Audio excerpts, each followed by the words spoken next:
When the woman came home, she found another woman sleeping in her bed. You'd expect a classic showdown, wife confronts cheating husband. But instead, she stayed completely calm. She even helped the other woman put her bra back on. Then she started packing her bags. Her husband wasn't the least bit worried, though. He was confident she'd never actually leave him. With a smug grin, he started making excuses. She had been living under his protection for so long that she had no foundation for independence. But Annie couldn't care less what he thought. She was leaving and taking both kids with her, though clearly, she wasn't exactly mother of the year. She even showed up at the wrong school to pick them up. After a series of mishaps, Annie finally found her older son, Robbie, and her younger son, George.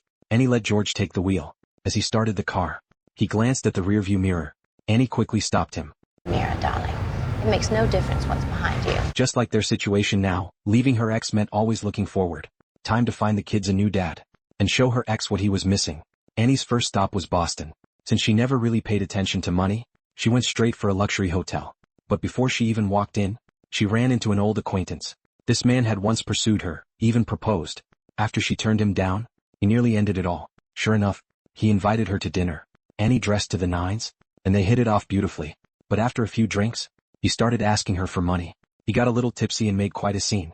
Desperate to escape the awkward situation, Annie excused herself to touch up her makeup. When she came back, he was gone, and so was everything in her wallet. She was also stuck with the bill. Annie had never been this humiliated before. But then she turned around and met a colonel, who graciously stepped in and saved the day. Things moved fast between them. They were about to get married. But George didn't like him one bit. When no one was around, the colonel would warn him that he was going to be the man of the house from now on. That controlling side of him soon showed itself in front of Annie too. She had donated the $500 meant for the wedding to children with disabilities.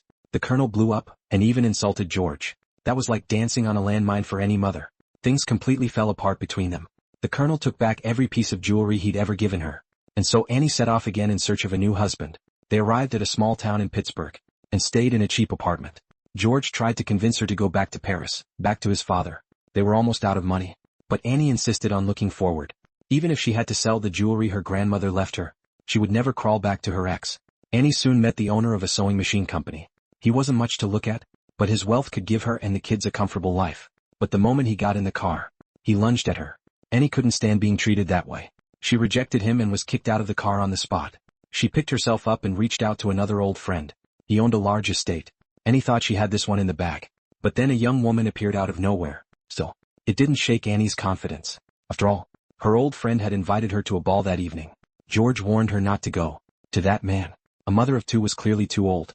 But Annie, stubborn as ever, showed up anyway.